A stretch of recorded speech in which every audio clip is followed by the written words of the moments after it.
Good morning বন্ধুরা, তোমরা সবাই ভালো আছো তো?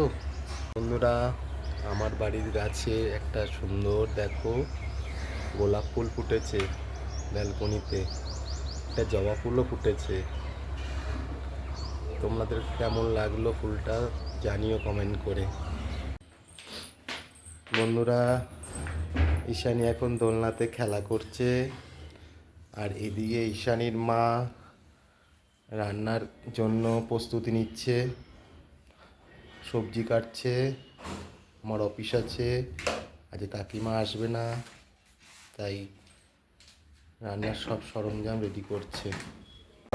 বাজারে এসেছি, দেখো আমাদের বিভিন্ন রকম মাছ উঠছে বাজারে।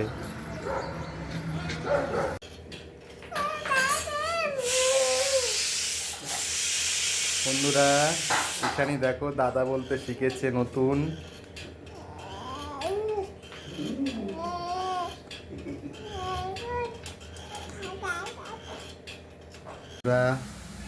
ঈশানী দেখো এখন দাদুর সাথে খেলা করছে, ও খেলায় মত্ত আছে। দেখো তোমরা,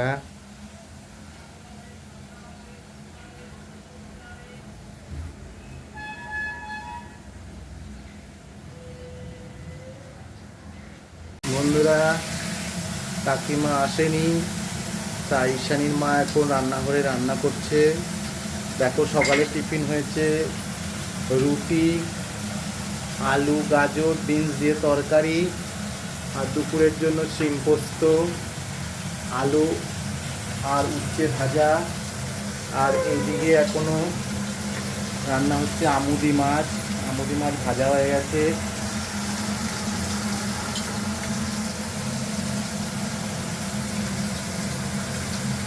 বন্ধুরা, রান্না করছি, অফিসে যাবে তো। বন্ধুরা, ঈশানী এখন আমার কোলে একটু ঘুরঘুর করছে। ঈশানীর মা রান্নায় ব্যস্ত আছে, তাই আমি ওকে নিয়ে একটু এই ঘর ও ঘর একটু ঘোরাচ্ছি। ঈশানীর মা আমুদি মাছ কীভাবে রান্না করছে তা তোমাদের এখন বলবে। তেল গরম হয়েছে, কালো জিরা ফোড়ন দিচ্ছি, এখন আলু ছেড়ে দেবো।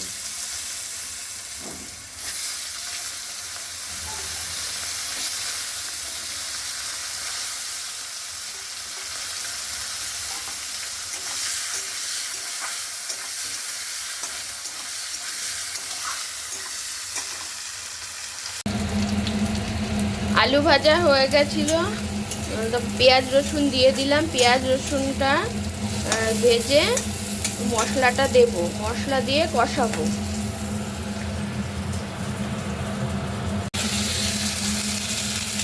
জিরা আদা রসুন বাটা দিয়ে দিই,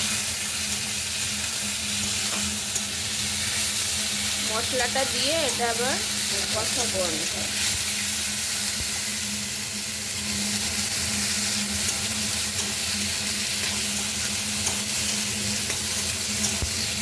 তোমরা আমুদি মাছ কে কীভাবে খাও জানাবে, কিভাবে রান্না করে তোমরা খেতে ভালোবাসো।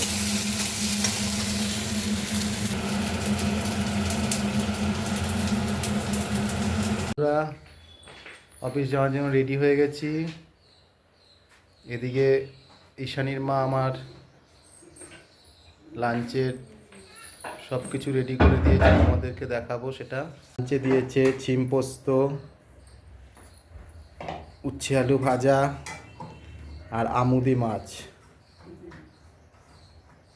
বন্ধুরা, আমি অফিসের জন্য তৈরি হয়ে গেছি, তাই বেরিয়ে যাচ্ছি। তোমাদের সাথে বিকেলে আবার কথা হবে।